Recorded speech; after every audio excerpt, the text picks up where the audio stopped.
Katrina's ground zero is currently too close for comfort. Messing up and getting out is tonight's theme across several Gulf Coast states.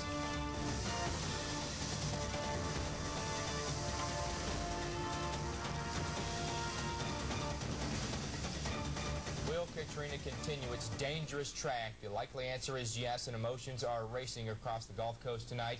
You're watching continuing coverage of Hurricane Katrina. Welcome in, everyone. I'm Mike Bettis. And I'm Sharon Result, and thanks for tuning in as we keep you informed with the latest developments on a strengthening Hurricane Katrina. And we're going to begin with those of you who already know one side of Katrina, and that would be the Category 1 hurricane that's blamed for 7 deaths after it slammed ashore late Thursday into South Florida. Nearly 500,000 people in Miami-Dade County are still without power. Total restoration is not expected until Friday.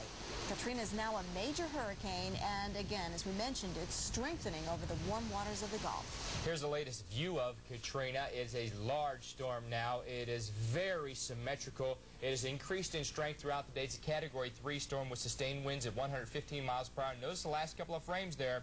We now have a developed eye, Hurricane Recon, reporting that eye at 30 miles across. And since Hurricane Katrina is on the move, boat owners, make that any kind of property owner, hoping for the best, but folks here preparing for the worst. And we have live team coverage of Hurricane Katrina. Meteorologist Stephanie Abrams is in Gulf Shores, Alabama, where residents are anxiously awaiting Katrina's path.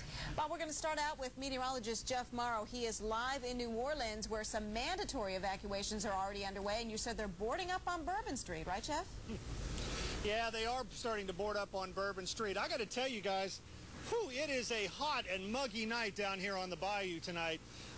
Really no indication. If you didn't know that there was a major hurricane lurking out there in the Gulf, I don't think you'd get many signs just being here. It is a typical hot, sticky night, very little wind. Of course, we expect things to change a heck of a lot here in the next 36 hours. But let's go ahead and show you what it looked like on Bourbon Street today. We were down there, and there were plenty of tourists still here because they were under a voluntary evacuation. So a lot of folks decided, well, if it's not coming till Monday, we can still hang out here. And a lot of them did, and we're going to a lot of the shops and, of course, all the fine restaurants that they have down here in the French Quarter.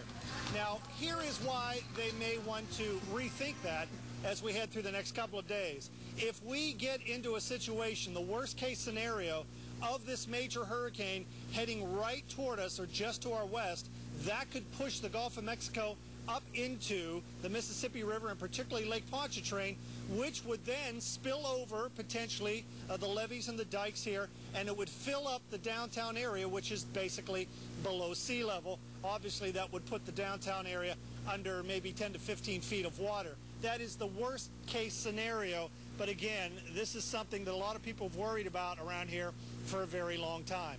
So when was the last time we have seen a major hurricane here? We have to go back to Elena back in 1985. Before that, the epic Hurricane Camille in 1969, which was a Category 5. Didn't make a direct hit here. It was a little farther east, but they felt the effects here in Louisiana.